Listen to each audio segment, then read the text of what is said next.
जरा सोचिए एक ऐसी दीवार के बारे में जो 2 अरब साल पुरानी हो। जी हाँ, 2 अरब साल। जब पृथ्वी की टेक्टोनिक प्लेट्स आपस में टकराईं, तब ये विशाल पर्वत श्रृंखला पैदा हुई। ये गुजरात से लेकर दिल्ली तक फैली है और हजारों लाखों सालों से उत्तर भारत की रक्षा कर रही है। और इसी का नाम है अरावली। लेकिन ये सिर्फ एक बहुत पुरानी पर्वत श्रृंखला नहीं है, नहीं। इसका असली महत्व इस एक लाइन में छुपा है, जो एक तरह से एक चेतावनी भी है। अगर अरावली ना होती, तो आज उत्तर भारत का नक्शा, यहाँ का पर्यावरण और शायद हम सबकी जिंदगी भी वैसी बिल्कुल नहीं होती जैसी आज है। तो चलिए आज इसी पूरे विवाद की परतें खोलते हैं। हम ये समझेंगे कि अरावली हमारे लिए इतनी ज़रूरी क्यों है, इसे ख़त्म करने की कोशिश क्यों हो रही है, इसके पीछे किसका पैसा और किसकी ताकत है, इसका विनाशकारी असर क्या हो रहा है, और सबसे ज़रूरी, क्या इसे बचाने का कोई रास्ता अब भी बचा है। तो सबसे पहला और सबसे अहम सवाल, आखिर अरावली को भारत की सुरक्षा दीवार कहते ही क्यों हैं? ये सिर्फ पत्थर और मिट्टी का एक ढेर नहीं है, बल्कि हमारे पर्यावरण का एक जीता जागता कवच है। देखिए, ये एक मल्टीटास्किंग प्रोटेक्टर की तरह है।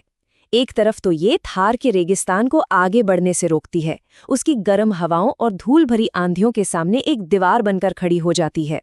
दूसरी तरफ ये एक बहुत बड़े स्पंज की तरह काम करती है, जो बारिश की हर बूंद को सोखकर करोड़ों लोगों के लिए जमीन के नीचे पानी को रिचार्ज करती है।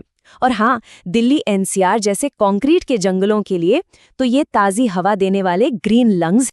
अरावली जिस सबसे बड़े खतरे से हमें बचाती है ना, वो है डेजर्टिफिकेशन, यानी मरुस्थलीकरण। मतलब हरी भरी उपजाऊ जमीन का धीरे धीरे रेगिस्तान में बदल जाना। स्रोत में इसके लिए एक बहुत अच्छा शब्द इस्तेमाल हुआ है, स्पीड ब्रेकर।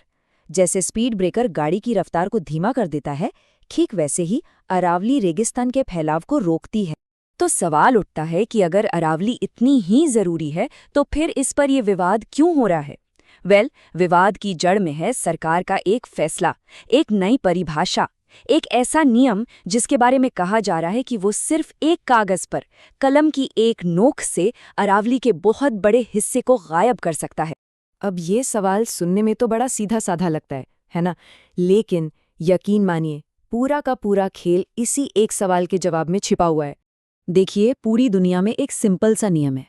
पहाड़ों की हाइट हमेशा सी लेवल यानी समुद्र तल से नापी जाती है। ये एक फिक्स्ड पॉइंट है। लेकिन नया सरकारी नियम कहता है, नहीं, हम सी लेवल से नहीं नापेंगे, हम पहाड़ी को उसके ठीक बगल वाली जमीन से नापेंगे। अब ये सुनने में एक छोटा सा टेक्निकल बदलाव लगता है, लेकिन असल में ये गेम चेंजर है। अब समझिए कि इससे होता क्या है। अरावली का जो आसपास का इलाका है, वो खुद ही सी लेवल से काफी ऊंचा है, ठीक है? तो नया नियम ये कहता है कि किसी भी पहाड़ी को पहाड़ी तभी माना जाएगा जब वो इस ऊंची जमीन से कम 100 मीटर और ऊंची हो। नतीजा, ज्यादातर पहाड़ियां इस क्राइटेरिया को पूरा ही नहीं कर पाती। और इस एक बदलाव का असर कितना बड़ा है, ये आंकड़ा सच में चौंकाने वाला है। सोर्स के मुताबिक इस नए नियम से अरावली की 90% पहाड़ियां, जी हाँ 90%, कानूनी तौर पर पहाड़ी कहलाने के लायक ही नहीं बचेंगी। और जैसी वो कागज पर पहाड़ी नहीं रही, बस समझिए कि माइनिंग, रियल एस्टेट, कंस्ट्रक्शन, सबके लिए दरवाजे खुल गए। तो अब जाहिर सा सवाल उठता है कि आखिर इस परिभाषा को बदलने की जरूरत ही क्यों पड़ी? इसके पीछे कौन लोग हैं और किसे फायदा हो रहा है?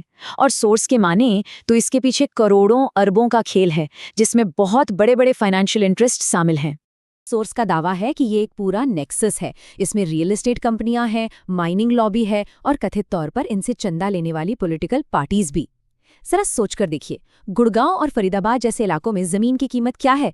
तो अगर अरावली की जमीन कंस्ट्रक्शन के लिए खुल जाए तो ये किसी सोने की खान से कम होगा क्या? और ऐसा भी नहीं है कि ये सब पहली बार हो रहा है। सोर्स कुछ पुराने मामलों का भी जिक्र करता है। जैसे पतंजलि ग्रुप पर आरोप लगा था कि उन्होंने शेल कंपनियों, मतलब सिर्फ कागजी कंपनियों के जरिए प्रोटेक्टेड जमीन खरीदी। या फिर कांत एनक्लेव का मामला, जहां जंगल की जमीन पर घर बना दिए गए। और कमाल की बात यह है कि यह सब तब हो रहा था जब पुराने सख्त कानून लागू थे। अब ये कहानी सिर्फ कागजी नियमों या भविष्य के खतरों की नहीं रह गई है। अरावली को जो नुकसान पहुंचाया जा रहा है ना, उसका असर हम सब अभी इसी वक्त महसूस कर रहे हैं। ये आंकड़ा सुनिए जरा, सिर्फ एक जिले की बात हो रही है, अलवर की।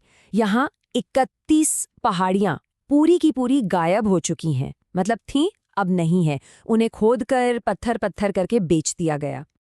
और जब ये पहाड़ियां गायब हुईं तो क्या हुआ? वो जो दीवार थी ना, उसमें बड़े बड़े गैप्स बन गए। अब थार रेगिस्तान की गर्म हवा, रेत, धूल, सब कुछ बिना किसी रोक टोक के सीधा हरियाणा, दिल्ली और यूपी की तरफ आ रहा है। और जमीन पर इसका असर सच में डराने वाला है। हरियाणा की हरी भरी जमीन रेगिस्तान में बदल रही है। पीने का पानी हजारों फीट नीचे चला गया है। बड़खल जैसी मशहूर झीलें सूख चुकी हैं।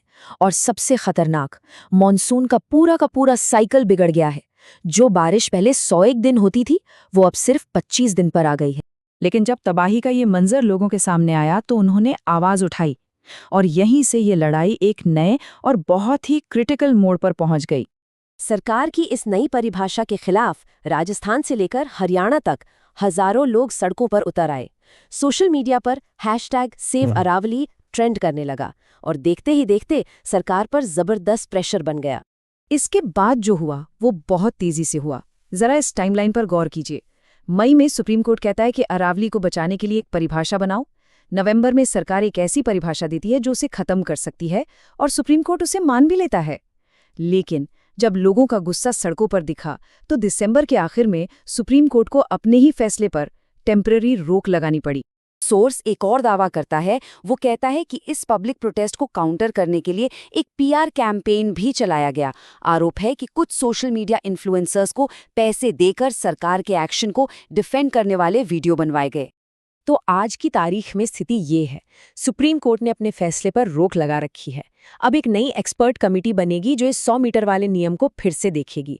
लेकिन सबसे बड़ा सवाल अब भी वही है, क्या ये सब दुनिया की सबसे पुरानी पर्वत श्रृंखला के बचे कुचे हिस्से को बचाने के लिए काफ़ी होगा, या जो तबाही हम देख चुके हैं वो आने वाले कल का सिर्फ एक ट्रेलर था? इसका जवाब शायद वक्त ही देगा।